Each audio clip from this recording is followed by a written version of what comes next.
Alhamdulillah wa salatu wa salam ala nabiyyina Muhammad wa ala alihi wa sahbihi wa sallam.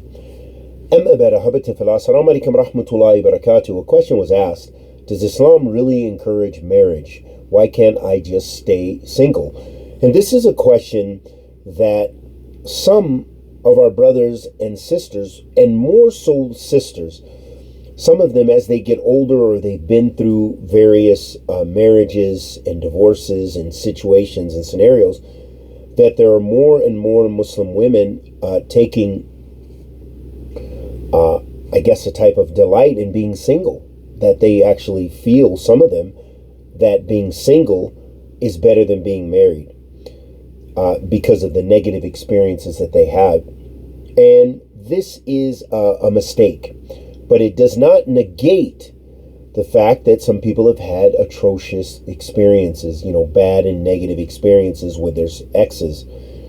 And this has harmed the perception of those sisters to think that they are better off or they can do things better off alone. And in accordance, in general, the injunction in Islam is to get married. As the Messenger of Allah sallallahu alaihi wasallam said, "Ya ma'ashar al-shabab, man istata'a minkum al-ba'a falyatazawwaj." So the Prophet alayhi salatu wasalam, he said, "O ma'ashar al-shabab, O youth, those amongst you who are able to get married, they should do so." So we can see that Islam in general, it encourages us. And very specifically, honestly, from this hadith and from other, from ayat and ahadith of Rasulullah sallallahu alayhi wasallam, it's very much a part of the sunnah of the Prophet alayhi salatu wasalam. As he said, from my sunnah is I marry women. He loved women sallallahu alayhi wasallam, and he loved salat sallallahu alayhi wasallam, and he loved oud. He loved smelling good sallallahu alayhi wasallam. So that is from the sunnah of the Prophet ﷺ, also marriage. So in general, Islam really encourages people not to stay single when they are able to get married. And in that hadith, so the scholars, they mention the word ba'a that was mentioned in the hadith. فَمَنِ اسْتَطَاعَ مِنْكُمْ الْبَاءَ فَلْيَتَزَوَّجْ. Those who are able, who have this ba'a, then they should marry. And the ba'a, ahabati fillah, some of the scholars mention it as the financial ability, and some mention that it is the physical ability or prowess, meaning that they are able to do what is a huge function of marriage, is having, akramakumullah, sexual relations and enjoying one another.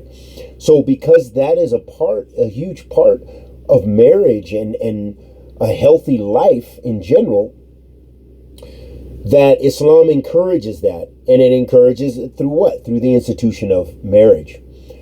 And so that's why it's a dangerous thing for those who choose to stay single and to be away from this important religious institution and this important sunnah of the Prophet Muhammad sallallahu alaihi wasallam.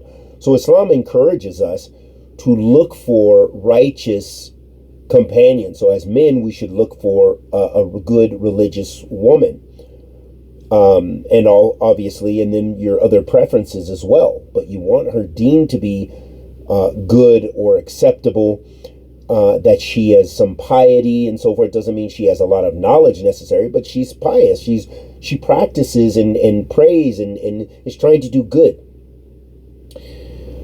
And then, obviously, for men, many of us, it's the looks, that we're attracted to the wife as well, or the wife to be. And for women, likewise, we say the same, that they should look, as the Prophet ﷺ said, there would be chaos, there would be fawda, there would be fitna, when the proposal of a righteous man is refused by a father. For example, if a man comes to propose to your daughter, and he's a one of sound piety, I mean, you really can deduce that, yeah, he's religiously, he's on point, but, he's the wrong race, his nationality, his this, his that, and you turn him away for that.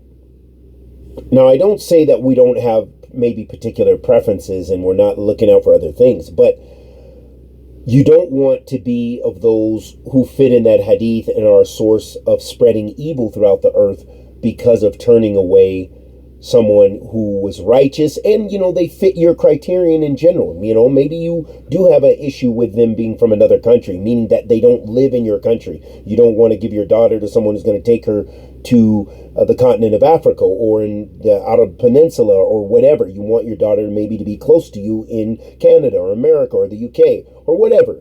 That's going to depend upon the family. But you want to keep religion, as the Prophet ﷺ mentioned and encouraged, to keep that as top of the criterion. So this shows us the importance of marriage in Islam, and that if we have the ability to, that we should not negate that, we should not delay that, we should not make that excessively difficult, but we're encouraged, bi'idnillah, nor should we stay stagnant. If, for example, the sisters and the brothers as well, but more this is a problem with the women, is there are some sisters who may not have walis, guardians, or they may, but they're not active in really wanting to find a suitor and having their walis looking or taking some other positive, righteous means. So with that being the case, then they want to be married, but yet they are making zero effort. So that is not what is considered true tawakkul ala Allah. Tawakkul ala Allah is i'timad ala Allah wa fi'l asbab. It is putting your trust in Allah and making an effort to attain something. So the man who wants to get married, he needs to be taken, talking to his community, doing outreach to try to find a suitable sister and talking to walis and guardians and so forth. And the woman who wants to get married, who may, they're in a different realm a lot of times, they're not mixing as much, especially if they're not tied into a community, but they still need to find a means, and they have to have a guardian to try to make themselves available, so that way they have more opportunity to find a spouse. So this is very, very important.